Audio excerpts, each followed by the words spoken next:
Hello everybody, video here for you today. This is the no cap recap of the Curse of Oak Island Season 12 finale, Episode 25, called Uplifting Discoveries, originally aired May 20th, 2025. If you missed any of my recaps of previous episodes, there's a link to my Oak Island playlist in the upper right. Let's get into it. Previously on the Curse of Oak Island, people have been looking for an incredible treasure for 230 years. In the Money Pit area, the last caisson of the year is getting an airlift system installed.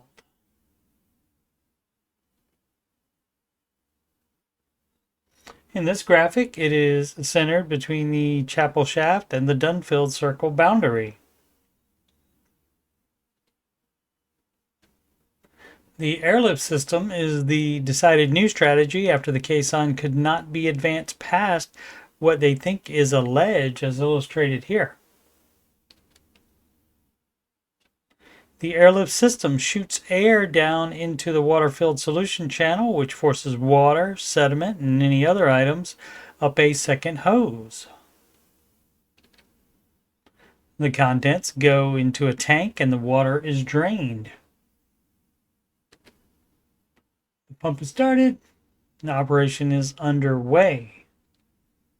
The transition shot of the Money Pit area also shows Smith's Cove beyond the crane, which is where the airlift spoils will be put so that they can be searched.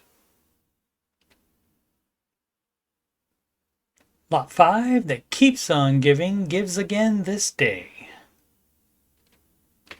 Previous finds in a purposefully hidden structure in the surrounding area include a soil cement mixture that matches samples from deep in the Money Pit area, 5 Roman coins, a 1300s lead barter token found in 2022 that is an isotopical match for the lead cross found in Smith's Cove, 4 Venetian trade beads, and 2 buttons related to the Knights of Malta.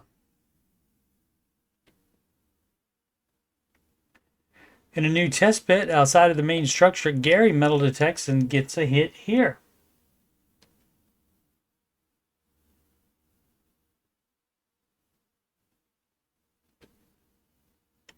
Fiona excavates with a trowel and finds this button, which they think could be a coin at the time due to not seeing a shank on it. There appear to be several new test pits, and as I say on many of these videos, Lot 5 will take many more years of hand excavating before it's all done. In the Money Pit area, the airlifting is done and the water is drained out of the container. The next step is to use the thin, high-pressure stream of water to break up the sludge so that it can be vacuumed out. The contents are dropped at Smith's Cove, and there are a lot of cobblestones that look like they would have barely fit in the airlift hose. So there could be other things that are of similar weight.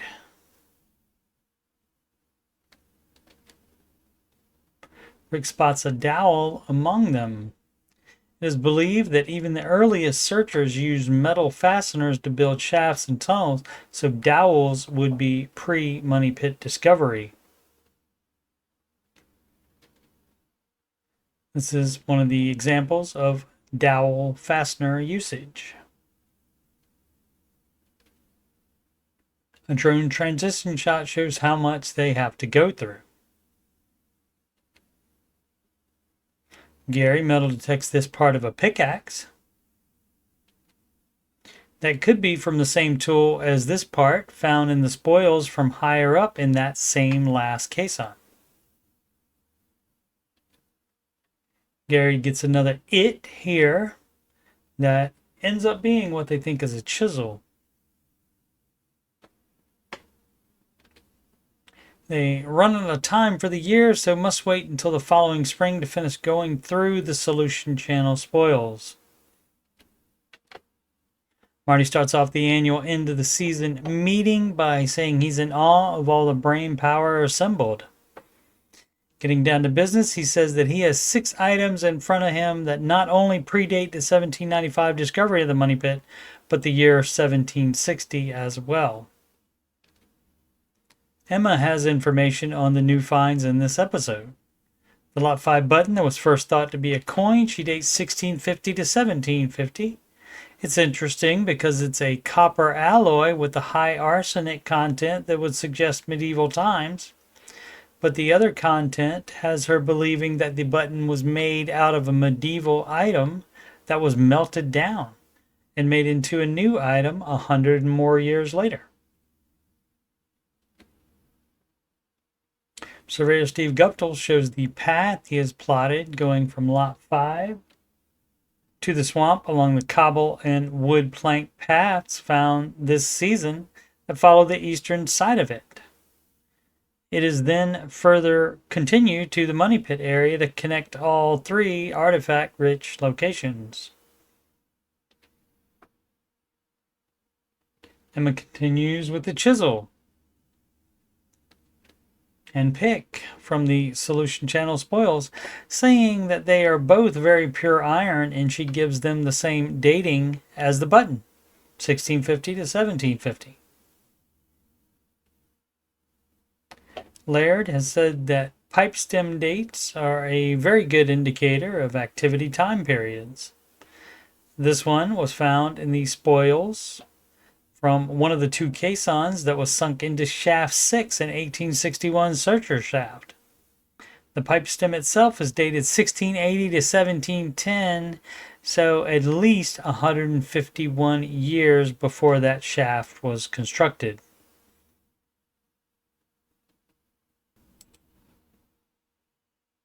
Steve has also prepared some money pit plotting.